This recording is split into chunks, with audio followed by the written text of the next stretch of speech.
2 of the Undercover Policing Inquiry. We're listening to more evidence from Eric Docker, the former Undercover Police Manager. He was asked a whole bunch of questions about Bob Lambert, about his knowledge of the sexual activity. He repeated this line that, if I'd have asked him, he'd have just lied to me, so there's no point in asking him. He was asked if he would still give the commendation, and he gave that kind of, Fred West was good at doing patios line of like, well, I'd separate out the sexual abuse from the actual work. And he was good at penetration of groups. I mean, it's so awful. It's so awful. I really find it difficult. Well, looking at him is difficult. He's such a prick. Such an arrogant prick. And then listening is even, it's... I'm doing some other emails, like not to have to look. I'm not. I'm just tweeting. See? Yeah, you're really good. I've been, I've been telling everybody to follow you. He's just repeating the same thing all over again and again and again. Yeah. So he's saying, I didn't know.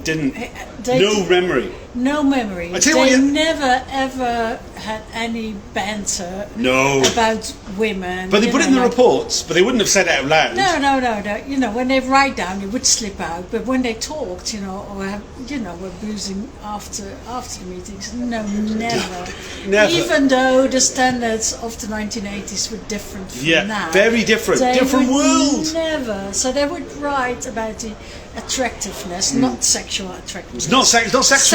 Not sexual. Why would you think saying that attractiveness women was sexual? What? That doesn't make any sense. No, it's just the attractiveness. Yeah, well, it was like an undercover would write that in his report. It was not me to take it out, and like he said that often, where you think like it was not.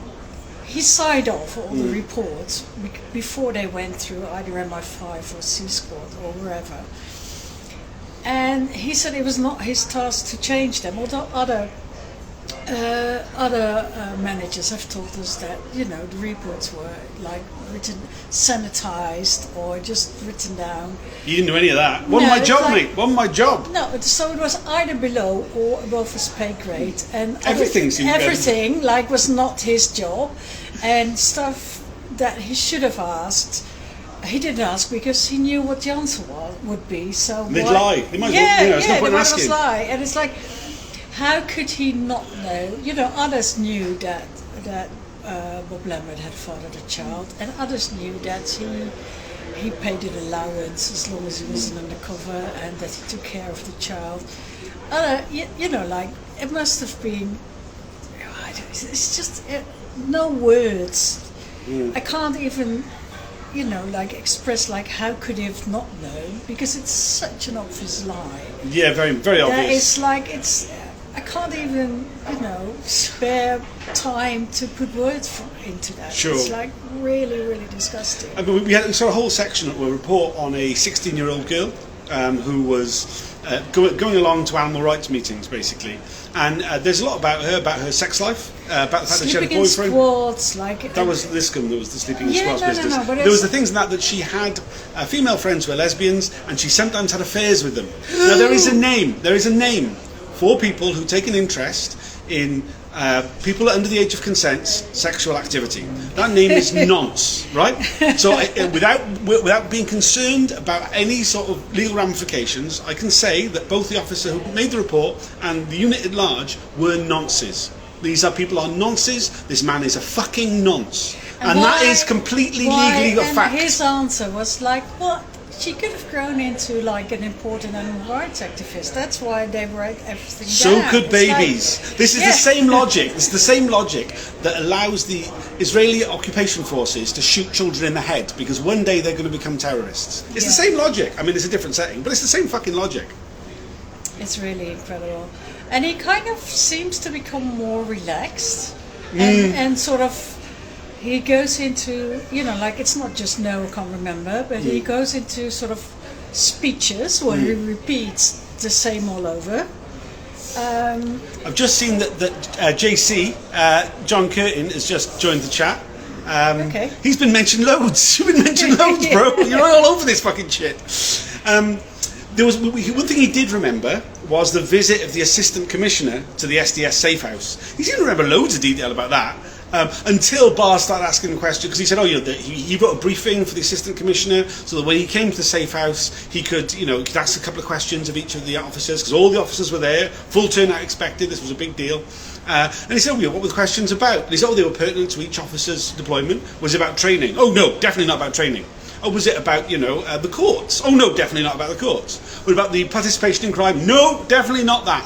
So, he was inquisitive, but not about anything of any interest that the inquiry would be bothered about.